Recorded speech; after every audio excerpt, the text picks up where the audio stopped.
Father, we thank you once more that you're always there, that you're always loving us and always giving us your mercies. We pray now that our hearts may be open to you. May we understand the lessons that you were teaching Israel. They're the same lessons we need.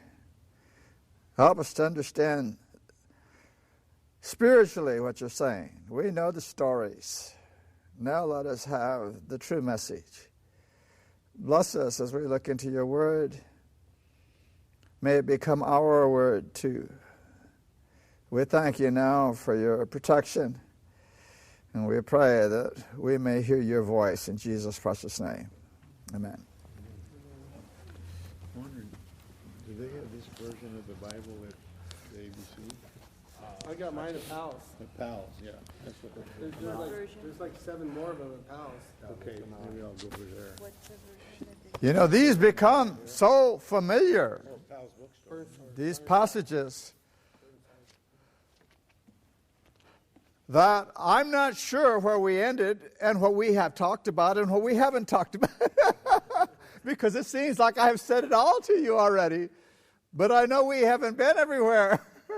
It seems to me we were somewhere in chapter 12, so I'm going to pick it up from about there. The last thing that I recall saying was when Moses and Aaron were talking to the people says, "We'll do it, we'll obey." Okay?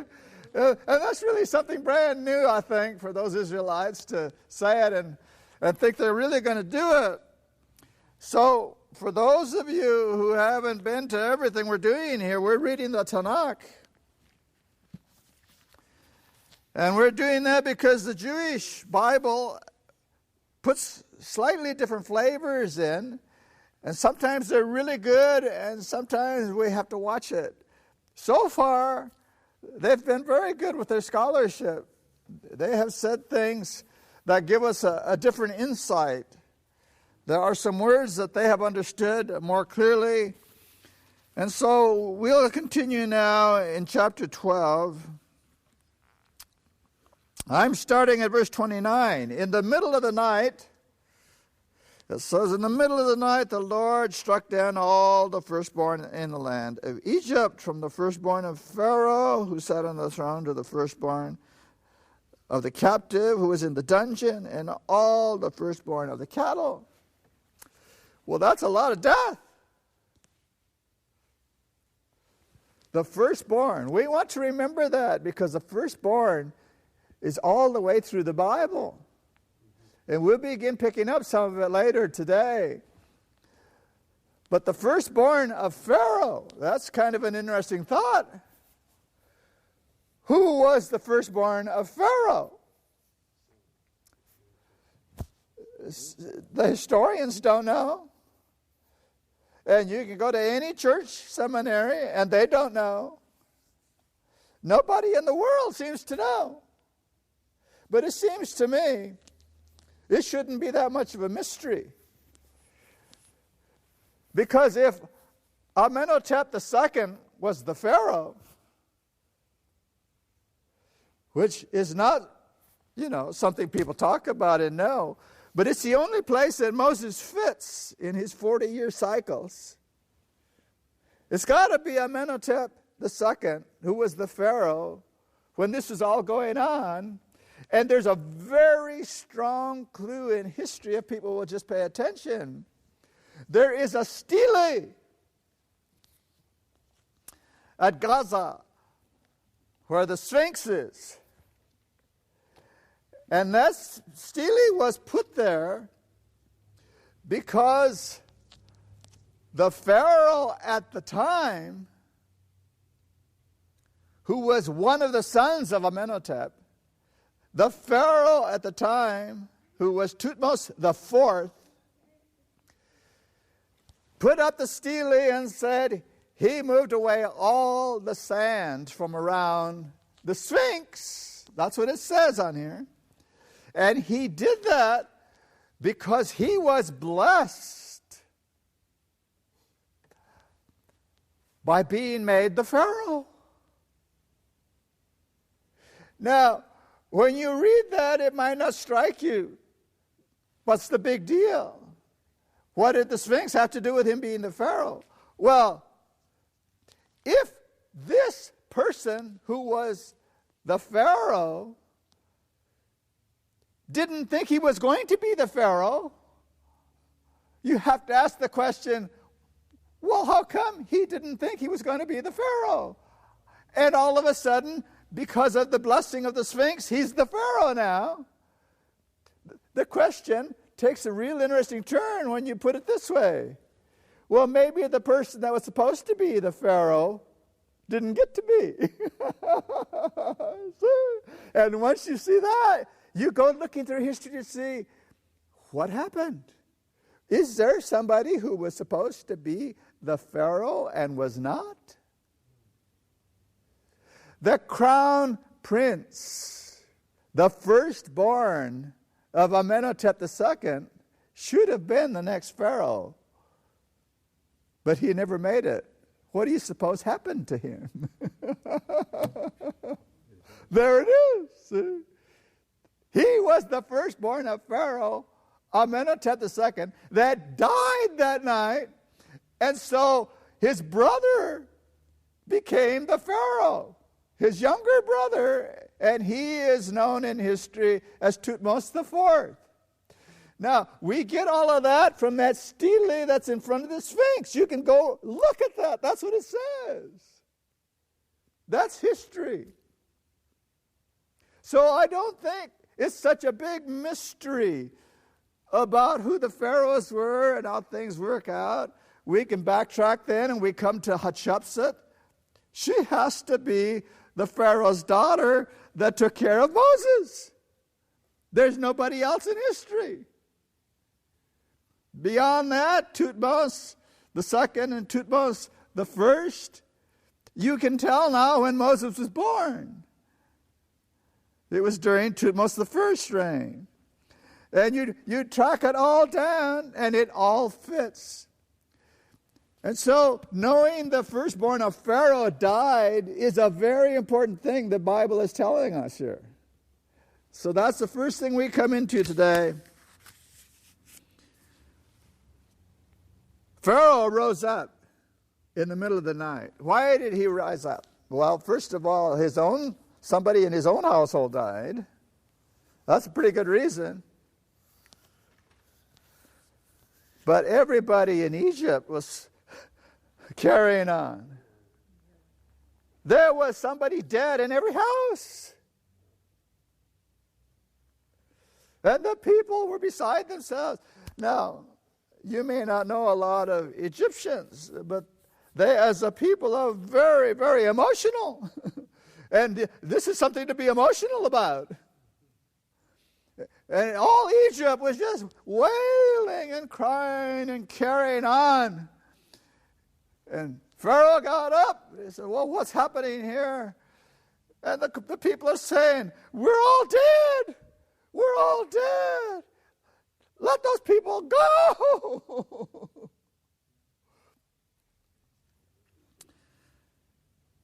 And it says here there was a loud cry in Egypt.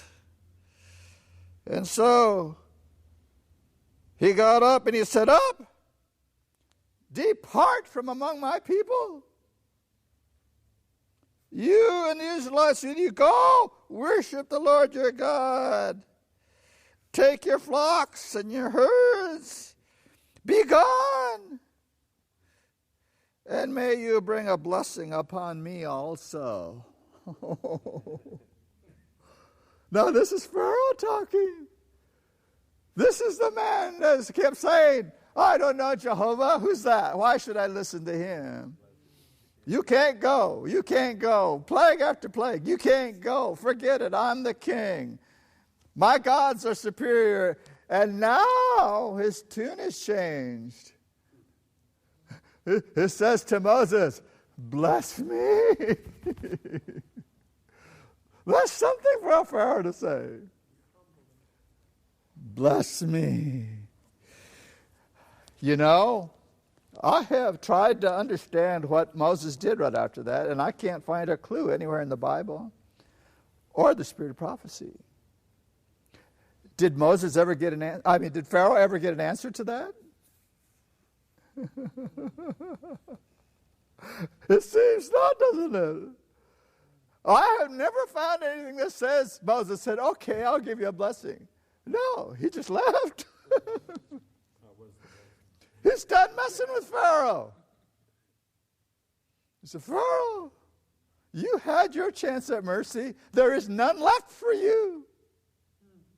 He just left.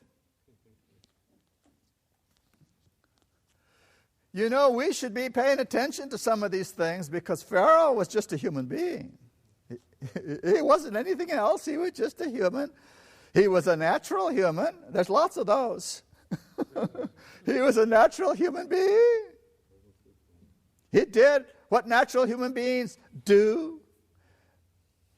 You know, we've never gone through that. I have never given a series on what a natural human being looks like. Maybe we should do that sometime. And Pharaoh, it says, when God gave him his first request, Pharaoh said no. That's it. No. And it was really something quite simple. It was very easy for him to say, okay, you go 3 days over there and then you come back. No problem. But he said no, because he was a big shot. The second time, it didn't come as a request. It came as a command from God. Let my people go. And Pharaoh said no.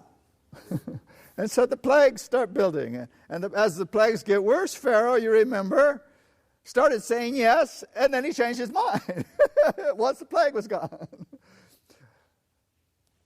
But the spiritual lesson here is that God was bringing it back again every time he said no. God would come again with something. And every time Pharaoh said no, he was hardening his heart so that he couldn't say yes. See? Until finally he got to this 10th one, where somebody in his own house died, and he knew, we can't get any worse than this. I don't want any more of this. Bless me. He said, go. Go.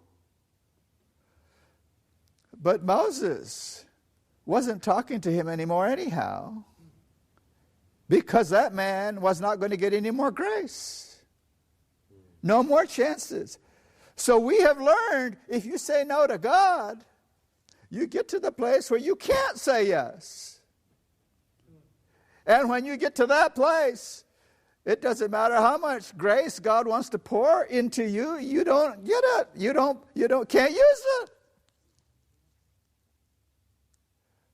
So when people think, well, I'll keep my old habits up and one day I'll change, it's not going to happen. It's just not going to happen, because we can't change our habits once they become us. Once it becomes our character. And so this story is more than a story. It's trying to teach us something. All right, so the Egyptians urged the people on. All the people in Egypt are saying, yeah, go, get out of here. Now, right now, this minute, leave. And so the Israelites says, all right, we're going. Do you mind giving us some of our back pay?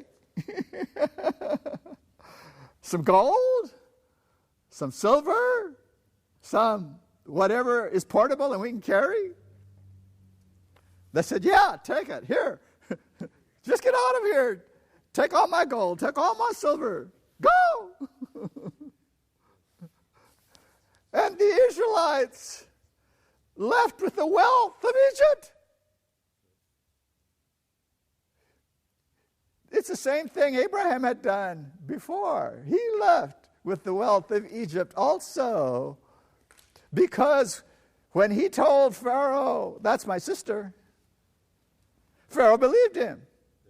Because Abraham was a big chieftain. He was a big, powerful man. And Pharaoh wanted to be his friend. He said, sure, come over here. I'll marry your sister. And he said, because we're going to be a family, I'll give you treasures, and I'll give you property, and I'll give you, and that's what he did. He gave Abraham all kinds of stuff. And Abraham's, how am I going to tell this fellow, she's my wife? He's given me all these treasures. He wants me to be part of his family. We told him, that's my sister. And he buried himself. There's nothing he can do about it anymore. He had deceived Pharaoh. How's he going to say, I lied to you? But God pulled it out. God fixed it so that Pharaoh could understand. And Pharaoh said, what'd you do to me? What is this? He says, you're not a very honest man. That was a heathen idolater telling Abraham he was not righteous. But because the Pharaoh was righteous, isn't that interesting? He said, would you please leave? We'll give you an escort to the border. Just leave. He let Abraham keep all the treasures. Abraham was a wealthy man when he left Egypt. Yes. You probably wondered, how did he get so wealthy? Well, now you know. So the Hebrew people are doing the same thing again. They're leaving with the wealth of Egypt. You see how it keeps going around. Things just keep happening. All right. It says, just go or we'll all be dead. Now, the people did not expect to be leaving that fast either. They had their dough, and none of it was leavened. God told them don't take leaven, but they probably would have anyhow. But they left with their dough, not ready to cook yet. They just picked it all up, and away they went. It says here, the Israelites had done Moses' bidding, and it says here, borrowed. It says the same thing in the King James, but that's not the word. They just took it. They're never going to return it. It's theirs. And they never said, can we borrow some? They never said that. They just asked them, can we have our wages? And the people were very happy to give them anything they wanted, just to get rid of them. Well, they left. I don't know if you have a picture of that part of the world. I should have had a board here. I didn't think about it. You have to use your imagination. Here's the Mediterranean, okay, the Mediterranean Sea. Over here is Palestine. Coming around that curve, over here is Egypt, the delta, okay? There is a little strip of water that comes down and then becomes a big body of water, an arm of the Red Sea. And there's a piece of land that comes up in a kind of V shape, and the Red Sea comes up on that side too. And the big part of the Red Sea is down here with those two arms. And in the middle of this V, down at the bottom, is Mount Horeb. Okay? So if you can have that picture, when they left Egypt, no, they didn't leave Egypt, they left the capital. When they left where Pharaoh was, they came south and east for 32 miles until they reached Succoth. And that's where they camped. Okay? So they're 32 miles away. That's the thing we want to know just now. Now, how many people are camping? Over 2 million people. Have you ever seen 2 million people? I mean, how many people is that? Where would you put them? 2 million people. My mind can't take that in. These people moving around and then parking themselves. You know, the first thing I think of, well, what in the world are they going to eat? Where are they going to take care of their necessary things? I mean, 2 million people out in the middle of nowhere.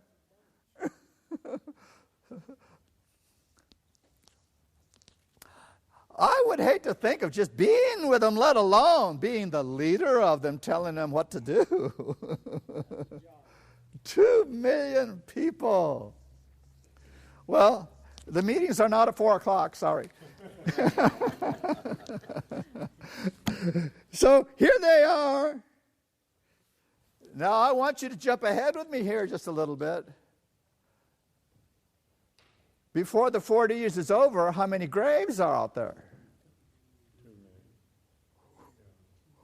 2 million graves. That's a lot of graves. All right.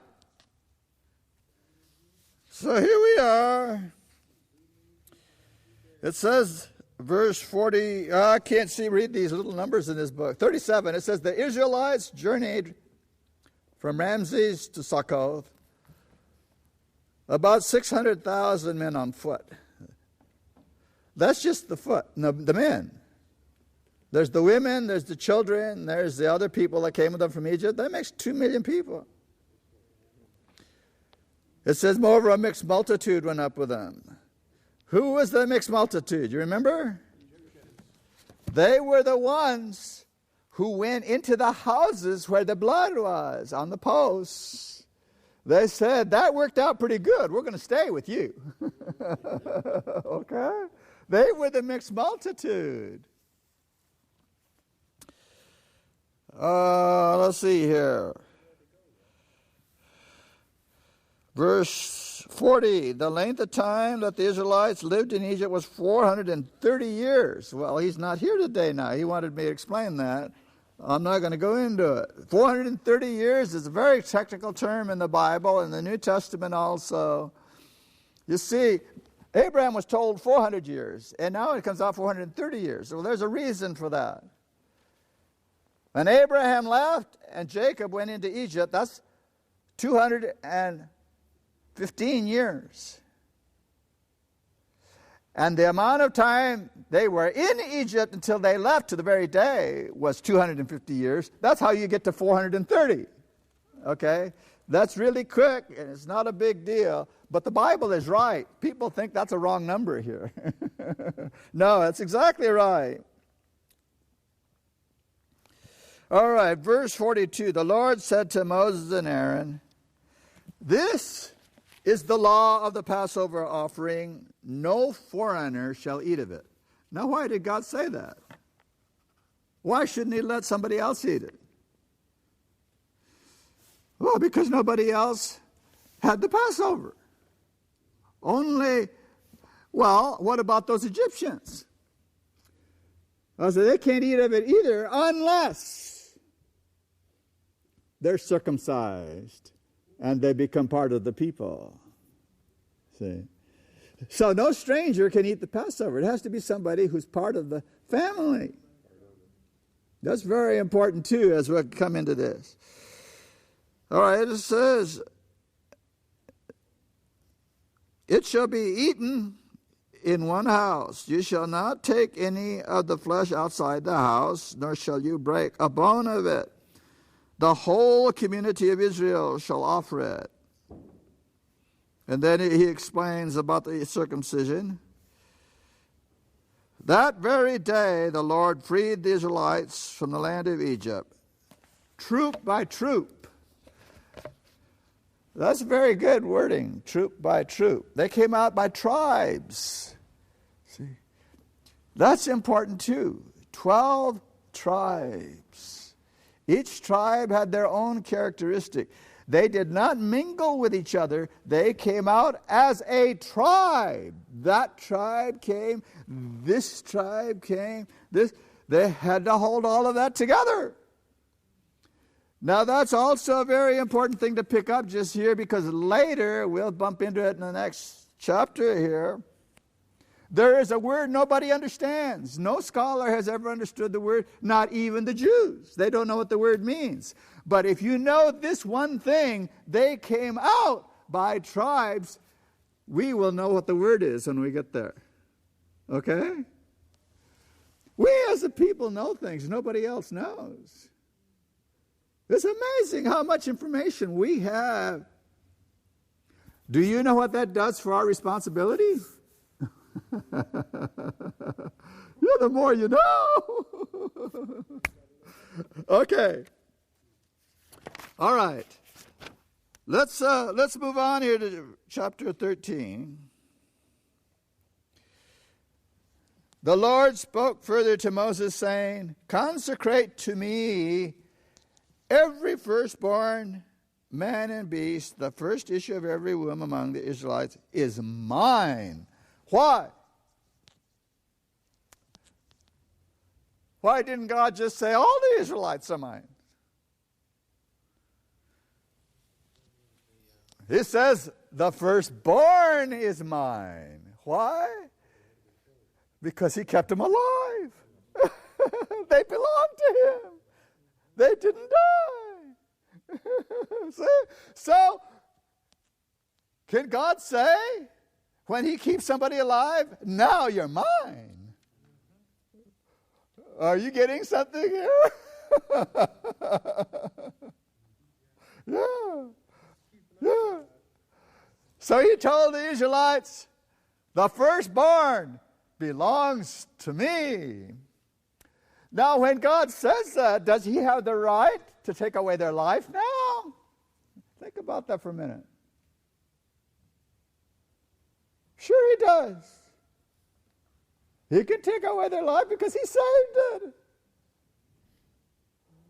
We'll see what he does about this in this chapter.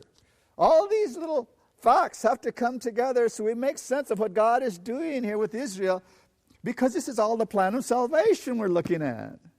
He has delivered them from Egypt. What is Egypt a sign of in the Bible?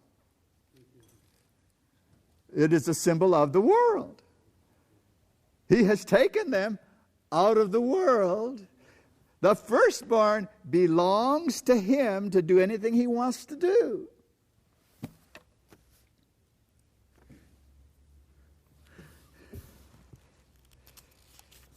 Moses said to the people, remember this day on which you went free from Egypt, the house of bondage, how the Lord freed you from it with a mighty hand. No leaven shall be eaten. Get the sequence. God says, you remember. Have you seen that word someplace else? Remember? Yes. There it is. Remember.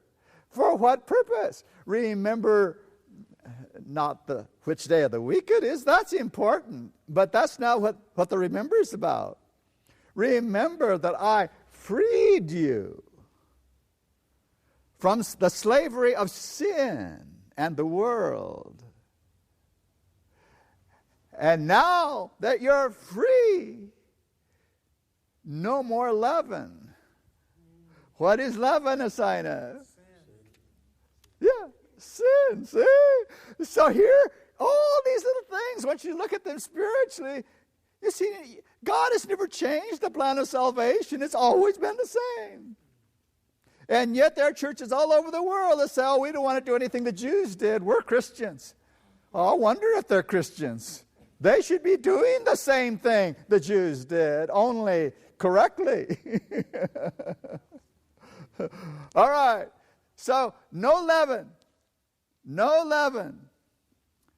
For how many days? 7 days. Isn't that the number of completion? Oh! Until you're complete. And the last day is a day of rest. It's a Sabbath. That's the eternal Sabbath. With God forever. All right, I'm approaching this a slightly different way than I usually do, but there are so many lessons in here. This is Exodus. We all read the story.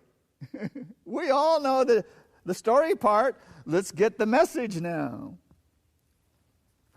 So he said, you remember,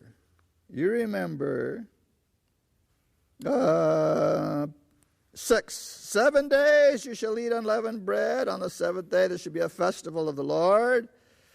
Throughout the 7 days unleavened bread shall be eaten. No leavened bread shall be found with you. No leaven shall be found in all your territory. And then you will explain to your son what happened on this day. Okay. Verse, I shouldn't keep trying to read these verses. 9, I guess it says. And thus, this shall serve you as a sign on your hand. Wait a minute. A sign on my hand? And as a reminder on your forehead. In order that the teaching of the Lord may be in your mouth. That with a mighty hand the Lord delivered you from Egypt. Well, you know, the Jews down through the years read this. And they said, well, God wants us to put something on our forehead. And he wants us to put something in our hand. And then we recite this stuff. And that's what they did. And that's what they still do, the ones who are trying to be Orthodox Jews. But God never meant to do any of that. He never told the Jews to make a Nephilim, to make a little pouch with scriptures, 4 scriptures written on them so they could memorize them or read them. He never said to do that. What he said was, put it where you make your moral decisions. Your mind, your frontal lobes, your heart. And the hand is a symbol of action, what you do.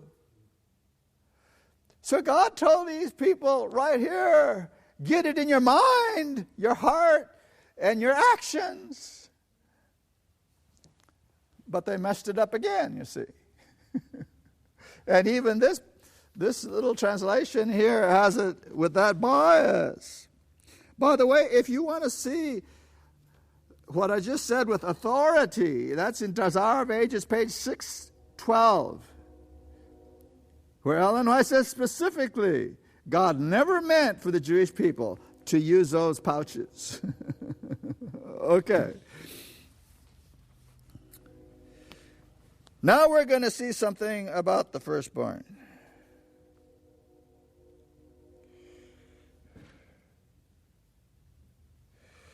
I have to find it first here.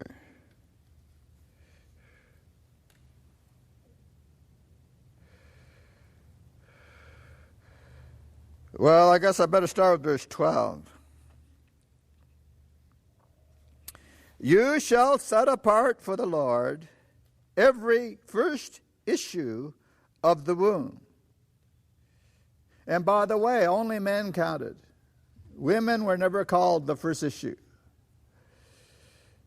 And there's a reason for that too. Every male firstling, okay? There it is. Every male firstling of your cattle, that your cattle drop should be the Lord's. But every firstling ass you shall redeem with a sheep. If you do not redeem it, you must break its neck. Now, wait a minute. Isn't that a weird thing to put in the Bible? Why is that in the Bible? If you don't redeem it, break its neck. Why? Because the only reason it's alive is because God saved it. And if it's not going to stay redeemed, kill it anyhow.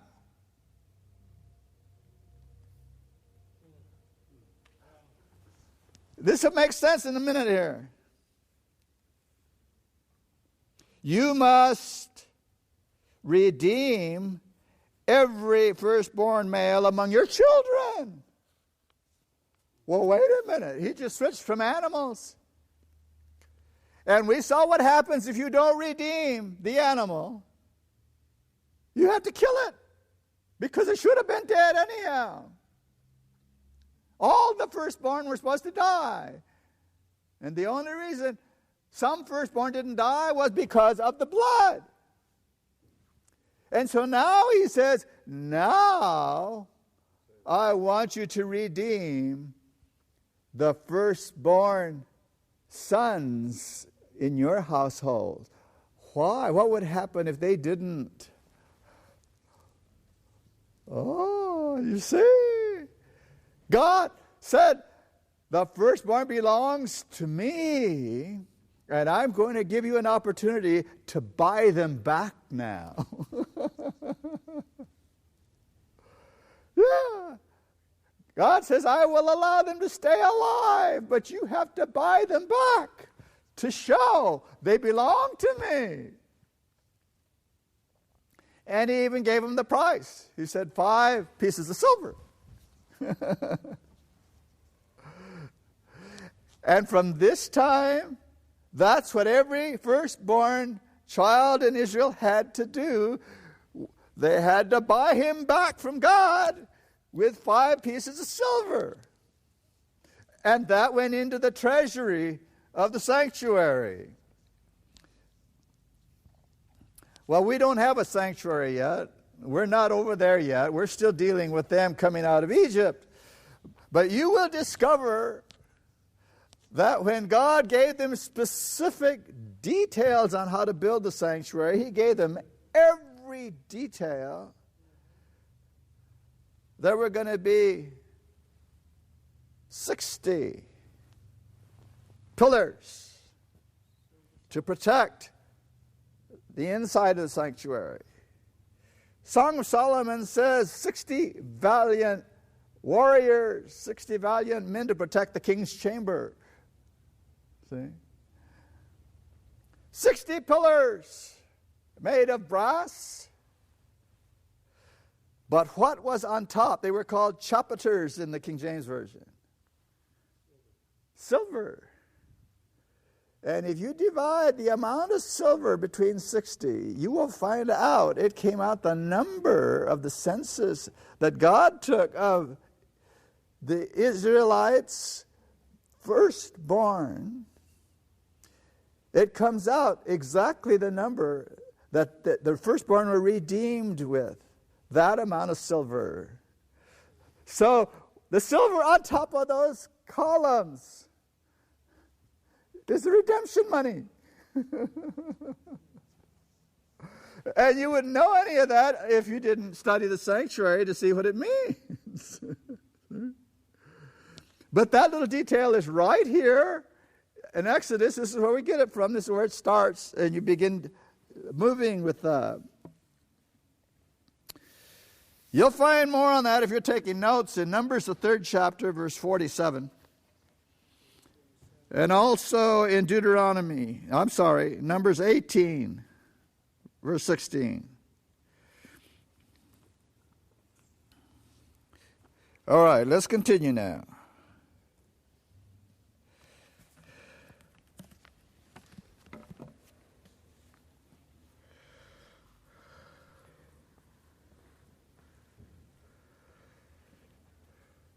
Verse 17. Now, when Pharaoh let the people go, God did not lead them by the way of the land of the Philistines. You see, when you have the Mediterranean, you have Palestine here. This is where the Philistines were, and here's where Egypt was. You would expect them to go like this, along the coastline. Okay? But it says right here, God did not take them through the land of the Philistines.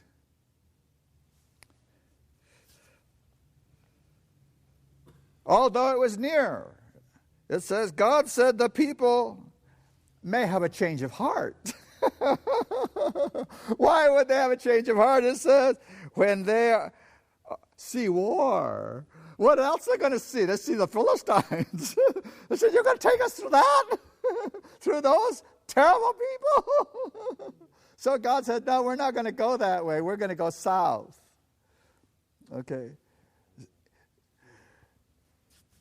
He said, if they see those Philistines, they're going to want to return to Egypt. We're going to lose 2 million people right away.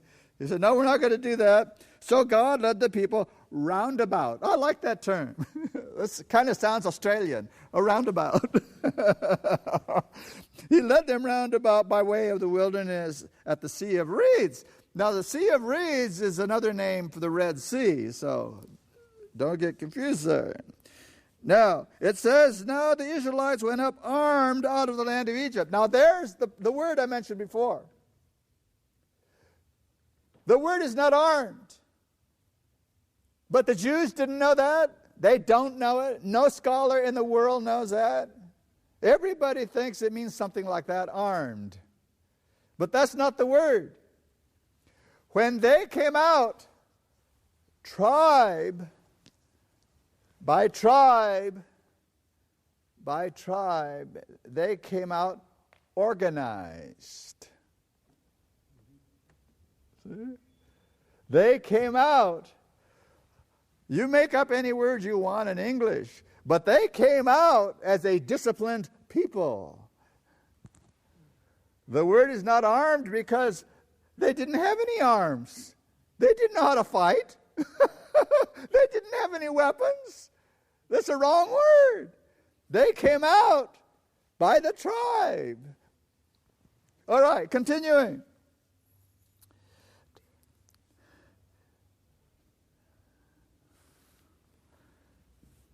Moses took with him the bones of Joseph, who had exacted an oath from the children of Israel, saying, God will be sure to take notice of you. Then you shall carry out my bones from here with you. And that's exactly what God told Moses. I have taken notice of you. Those are the words of Joseph. Okay? Guide them along the way. And it says, and in a pillar of fire by night, to give them light, and a cloud by day. Well, here is where that pillar comes in. Here is where Jesus himself becomes the leader of Israel as a nation. The cloud to protect them from the heat of the sun, and the pillar to give them light at night in the camp. So Jesus is with his people. We're going to notice something about that too before we're done here today. A pillar of fire by night to give them light as they might travel day and night. Well, they weren't moving on the move day and night. It just means while they were going through wherever they were going, they needed some help day or night. That's what's happening here. The pillar of cloud by day, the pillar of fire by night did not depart from them.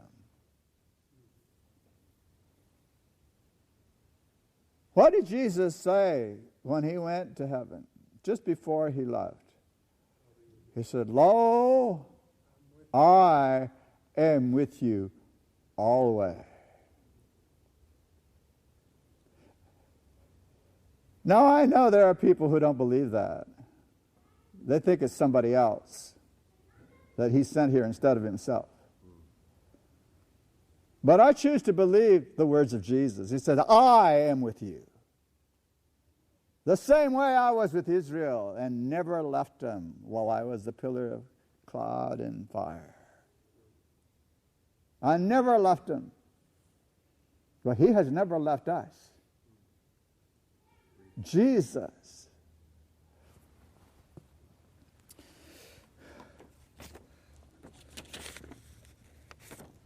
So here they are taking this weird route. They went south instead of east. Chapter 14. The Lord said to Moses, tell the Israelites to turn back and encamp before Pihahiroth, between Migdal and the sea. Now nobody knows today where this is. There's nothing there that identifies it. Nobody has ever figured it out. But wherever it is, it's not where an intelligent person would have told him to go. Because he said, if you go here to this particular place, and God names it very particularly, if you go here, you're going to put the Red Sea between you and where you want to go. Now, that's not very intelligent as far as logic goes. And they knew it. They said, wait a minute. If we have to go over there, that sea's going to be in the way.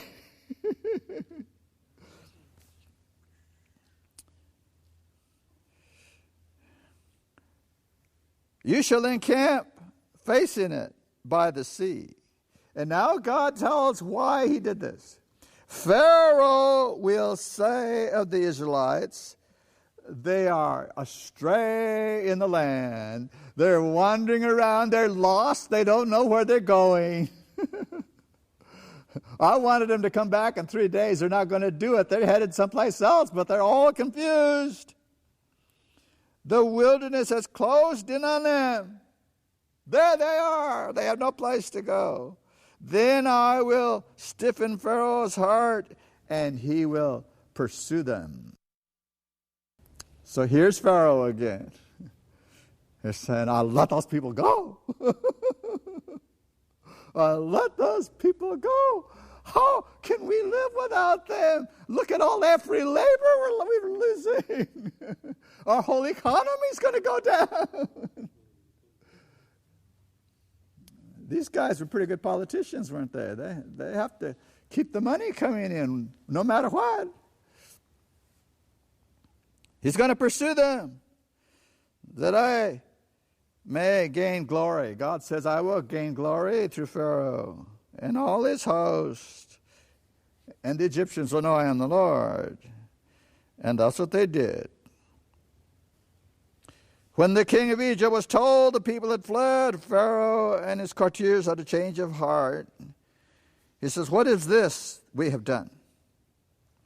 So he ordered his chariot. Now, here's another reason we know which Pharaoh is involved and what the sequence is of the pharaohs. Because before Thutmose the first pharaoh of the 18th dynasty, horses were not a big deal. They didn't have any in Egypt. The Hyksos were before that. They brought the horses. But now horses are a common event. It's in the 18th dynasty somewhere. Now, he ordered his chariot.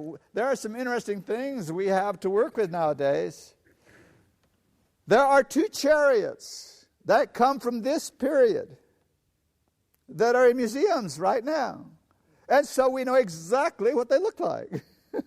We don't have to just look at the pictures or guess. We know exactly they were round at the base, semicircle, flat with the, and they had a little board coming up that came up 2.5 feet. Now I thought about that when I first discovered that. And I don't think I would want to get in one of those things with only 2.5 feet between me and the ground if I went out the side. What strong legs they must have had to stay in there. And even if they started tipping, the only thing that would hold them is about their shin bone against that. And horses can move pretty fast. They had 2 small horses in front with a tongue. They had an expert charioteer driver. And most of them had 1 warrior. But Pharaoh's were different. Pharaoh had what the King James calls a horseman, the charioteer. And he had a warrior to protect him. But they had another person on there, a 3rd person. And the Hebrew calls him a distinguished warrior. It doesn't say that in the King James, but that's what he was. He was a distinguished warrior. And Pharaoh had 600 of those chariots in his personal army. That means he had 600 of the best warriors in Egypt in those chariots with him. So you think about that for a minute. As we move through this, you know the story. But 600 of the cream of the crop of the warriors of Egypt.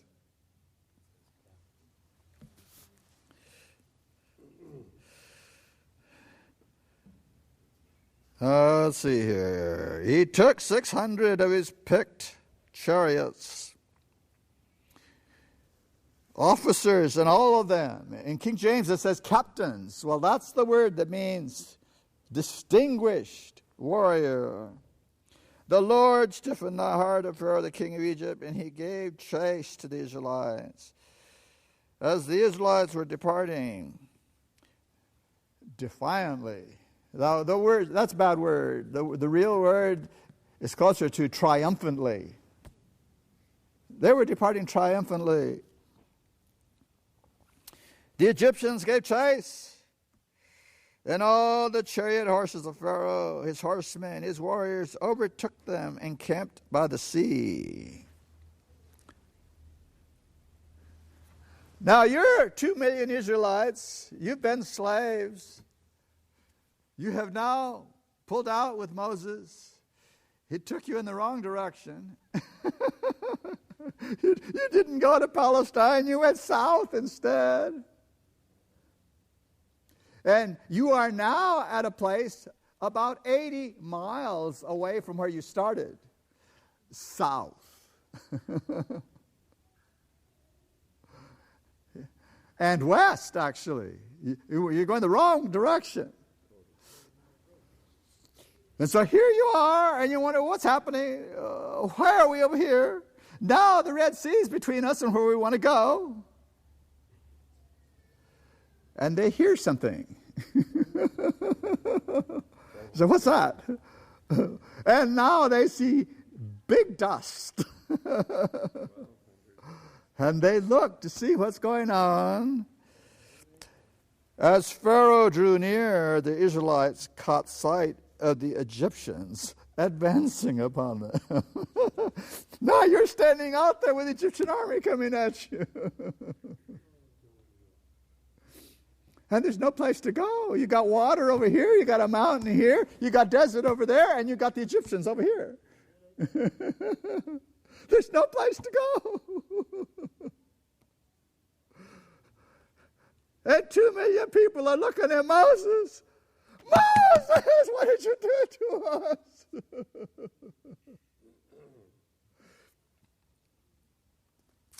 It says here, greatly frightened. I think they were more than frightened. Greatly frightened, the Israelites cried out to the Lord, and they said to Moses, was it for want of graves in Egypt you brought us to die out here? Oh, there weren't enough graves over there. What have you done to us? Isn't this what we told you before we left? You know, people always want to blame somebody, don't they? Yeah, that's part of the natural man, by the way. The natural man always wants to blame somebody.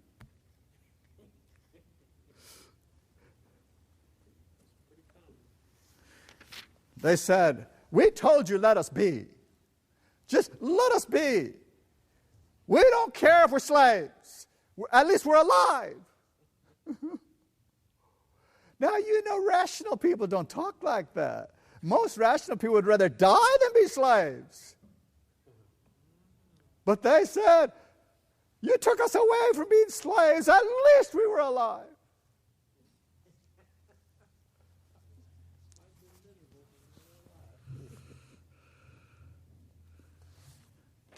Now remember, Moses, during the last few plagues there, told Aaron, step aside here, I'm going to do it now. He became the leader. He finally realized, God called me in the first place.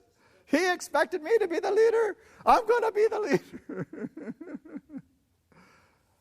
So his courage came up, and he was a new man. He's a new Moses. And here we see it, because these people, 2 million people, are coming at him and saying, why didn't you let us be Moses?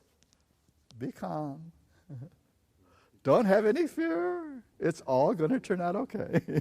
You're right. Could you say that to 2 million maniacs?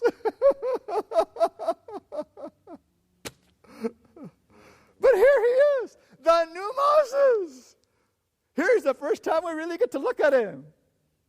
This man is courageous now. This man learned how to talk all of a sudden. This man is God's spokesman. Moses. Ah, we're seeing a new Moses here.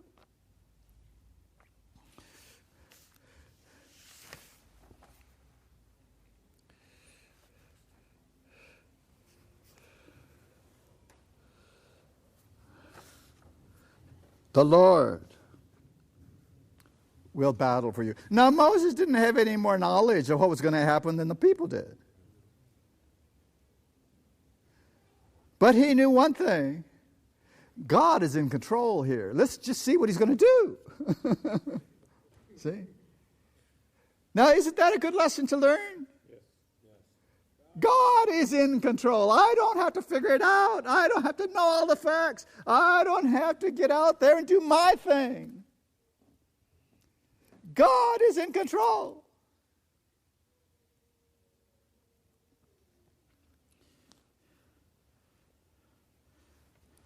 And Moses must have said something to God on the side, because God comes to him and said, why did you cry out to me? Yeah, that's what God says.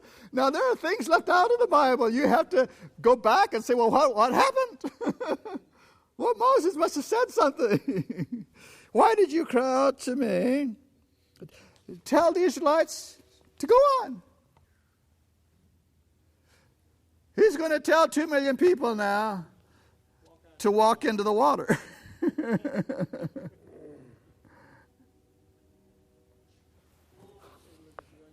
He says, lift up your rod. Here we are with the rod again. You see, God wants the Israelites to see Moses being the leader. They don't have faith to see God being the leader, so he wants them to see Moses. He says, Moses, do the rod. Okay? And there's the rod. He said, you just tell him to go. And so Moses raises, and all of a sudden, there's some dry ground. Now, there are expositors who say, when that east wind blew, it blew so hard it not only piled up the waters, but it dried up the land. Now, you can't dry up the land that fast. Scripture says the waters were piled up on 2 sides. You can't do that with the east wind either, by itself. The waters were split up. There was a wall made on both sides.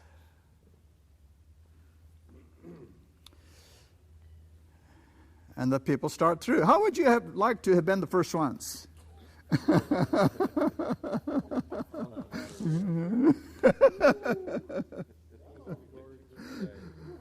I can see being about 20 rows back. But the first ones? They might even got pushed a little. I don't know. That happens, you know. The guys in front get pushed by the ones in back. I said, go ahead. But anyhow, they're moving now. Now, we have left out part of the story. The cloud. When the army came, the cloud moved from the back where it had been and came up to where the Egyptians were and settled down,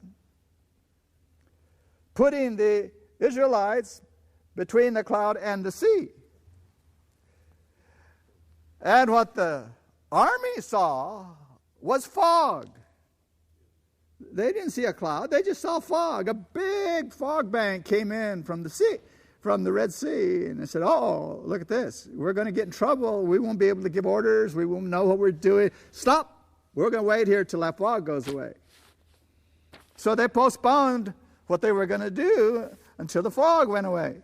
And of course, it became dark at nighttime, so it was even darker in that fog.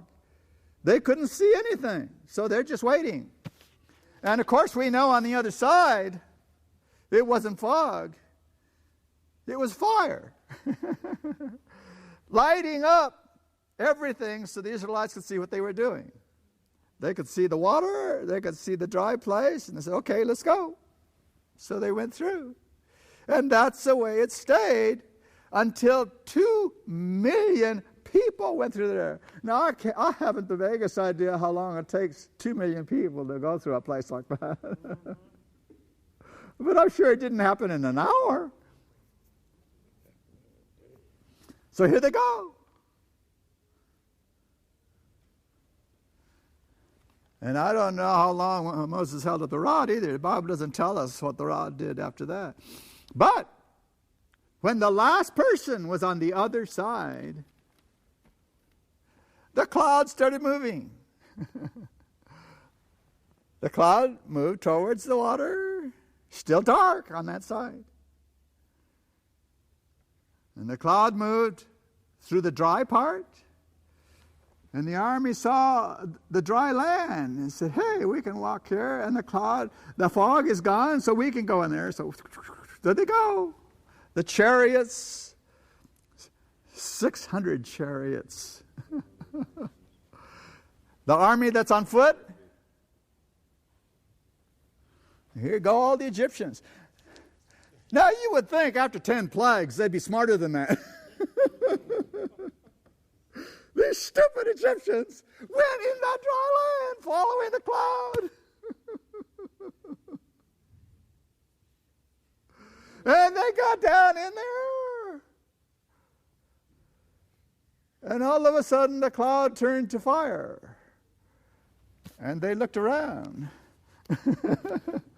Ooh. What's that? Oh no. And all of a sudden it started thundering and lightning, and a cloud burst from the sky, and water was coming down in torrents. And said, oh, we need to get out of here. Let's get back out of here. There's something more happening here than just chasing Israelites. God is fighting for them. They finally woke up. But they woke up too late, didn't they? Yeah, they turned around and tried to go back, and they found out their chariots didn't work too good. The wheels were getting stuck. And they'd pull them out, and they'd go some more, and they'd get stuck again. They couldn't get out of there.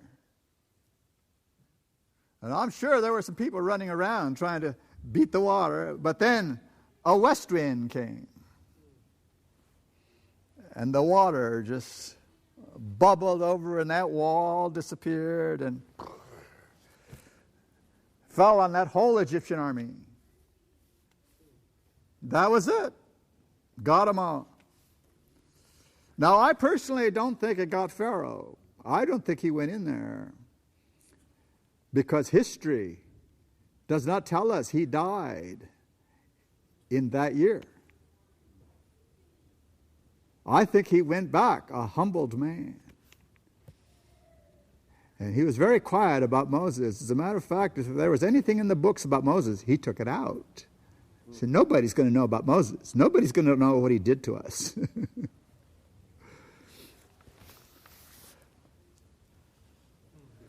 But the whole Egyptian army that went with Pharaoh and went down in there, wiped out.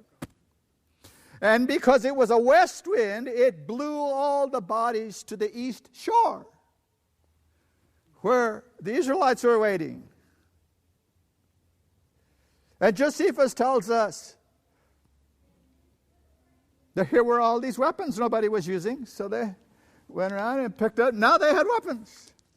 That's why it couldn't have been arms before. They didn't have weapons before. Here's where they got them. Okay? All right, so here they are. It says the angel of God.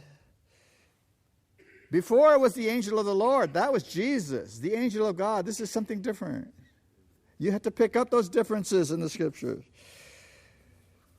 It says, Moses held out his arm over the sea, and the Lord drove back the sea, the strong east wind.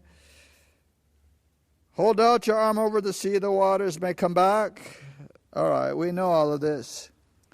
Thus the Lord delivered Israel that day from the Egyptians. Israel saw the Egyptians dead on the shore of the sea. And when Israel saw the wondrous power which the Lord had wielded against the Egyptians, the people feared the Lord. They had faith in the Lord and his servant Moses.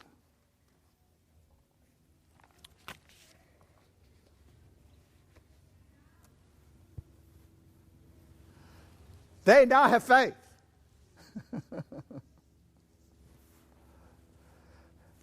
Now this is going to turn into a wonderful story, isn't it? They trust God. They have faith in him. They have seen what he can do. 10 plagues, this water, the Egyptian army dead. Oh, they believe. They're believers. Everything's going to be great now. God has a people who know him.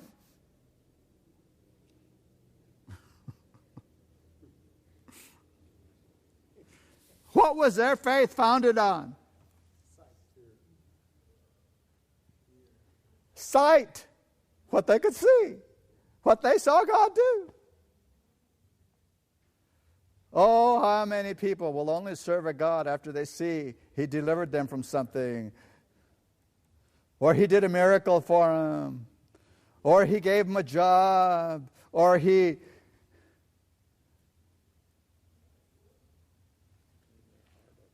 They had that. They saw what God could do.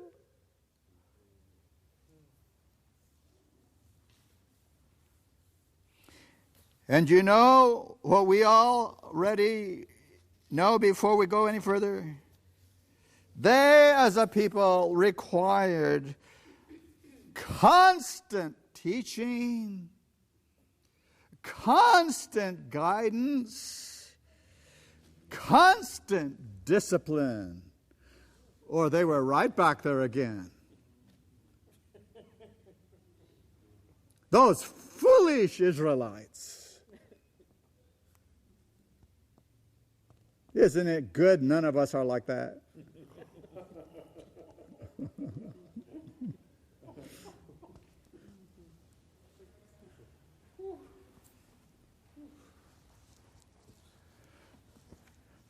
You know, God had to bring them up to a certain place because they were going to be dealing with people who will only serve a God they can see. One of the first ones they served was the sun god. Oh, isn't that interesting? Sun god, moon god, stars. And then he goes downhill from there. I have 5 minutes. I want to talk about faith. We think we understand faith. I don't have my regular Bible here. In Hebrews 11:1. Hebrews is the faith chapter, isn't it?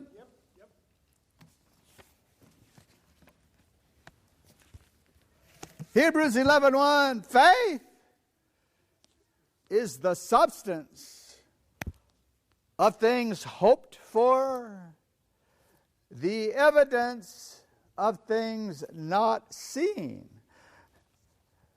Now, I could really do a dirty trick here and ask somebody to explain that verse to me. We can all quote it. What does it mean? Now, wait a minute. Wait a minute. You mean we can quote verses and we can sound like we know what's going on, but when it comes down to really explaining it, what does it mean?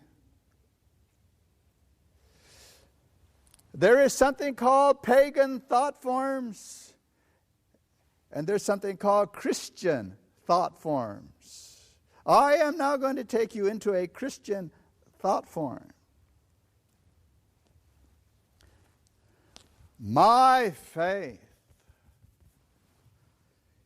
is the substance of things hoped for. What does that say to you? My faith is the substance. It's something you can see. It's the substance. Do you know what most people think when they say the word faith or hear the word faith? Oh, it's something I believe. That's in my head. That's not biblical. That is not Bible faith. That is apostate church faith. I almost said a different word. The Greek word pistis, the word that the King James translators made into faith, does mean faith, but that's not all it means. The word pisteo, pistis, means faith, faithful. Do you get that? It's like law, grace.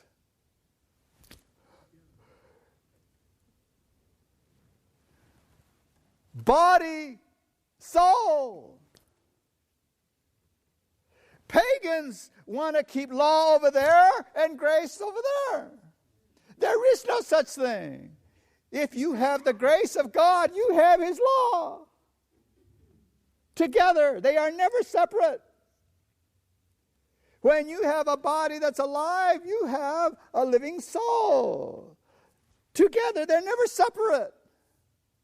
When you have faith, you have faithfulness. They are never apart. It is pagan to think you can have faith but not be faithful. Now, how many of us were trapped into that one? So, my faith is the substance. You can see it. It is the substance of that which is hoped for. It's the evidence of things you can't see. My faith is the evidence of it. Your faith is the substance because your faithfulness shows. Now, I discovered this long after I was out of the seminary because they don't teach this at the seminary. I went looking for the word faith in the Old Testament. How many times do you think the word faith is found in the Old Testament? King James. Now, wouldn't you think it'd be there a bunch of times? I mean, isn't faith important? Well, of course it is. But not the faith we have been told about. It's God's faith in the Old Testament. The word faith, and I think it's incorrectly used, but the word faith is found in the Old Testament one time. That's it. Now, isn't that something? You mean they were saved a different way? Well, that's what the churches teach. No, they weren't saved a different way. They were saved the true way. The word is found in Habakkuk 2:4. It's the one that Martin Luther quoted, that just shall live by faith. It's the one Paul quoted, that just shall live by faith. What Habakkuk really said was, the just, the justified ones live faithfully. That's what he really said. Faithfully. They can't do anything else. It's not something they choose to or not do. If they are justified and they have faith from God, they are faithful. You can't separate them. Now, the word in the Hebrew is emunah. That word is found 24 times in the Old Testament, and it always means faithful or faithfulness. Always. So in the Old Testament, the emphasis is on that part of the word of faith that points out faithfulness, to show what God means. Faithful. In the New Testament, the translators went the other way and said faith every time they said the word, but it means faithful also. So the person who has faith from God has the substance of what he hopes for. Here it is. You can see it. Now, in the rest of chapter 11, you will notice something. It says, by faith Noah, verse 7. What does it mean, by faith Noah? What do you expect to come after that? By faith Noah built that ship. Well, there's the substance. You can see his faith.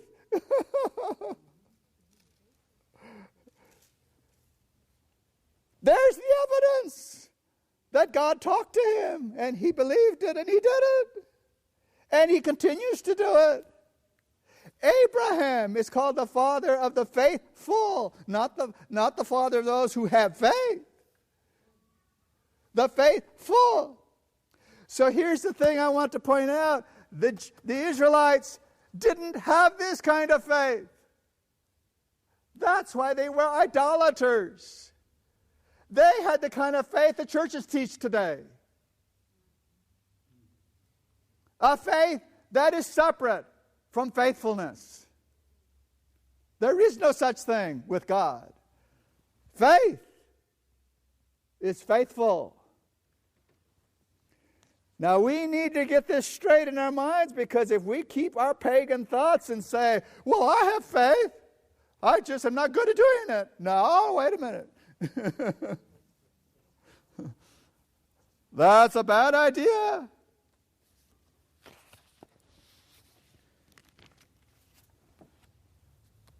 I better not start another part of that. Today we teach people to imply they are separate. We teach it in our church. It's in some of our books. Ellen White didn't do it, but the people who published her books have put it in on top of her words. It's called righteousness by faith. You know what those three words imply, the way we teach it today? I have faith. And that faith is what God accounts as righteous. The fact that I'm not really righteous is not important. My faith is all I need. Well, that's not in the Bible. I'm sorry. I will give you 4 quotations here, and then we have to close. At least I think I will. I don't know if I have them here. Yes. Volume 6 of the Bible Commentary. Page 1070. There are no saving properties in the law of God. Now, we all know that one. We can say that one backwards and forwards because the Baptists say that. Yeah, the Methodists say that. The Episcopalians, we can say that one because nobody argues with us. Now I'm going to read you the next one. 6th Bible Commentary, page 1080. Faith earns nothing. Now the Baptists don't say that one. I wonder how many of us say it. Faith doesn't earn anything any more than keeping the law does. 6 BC 1080. The other one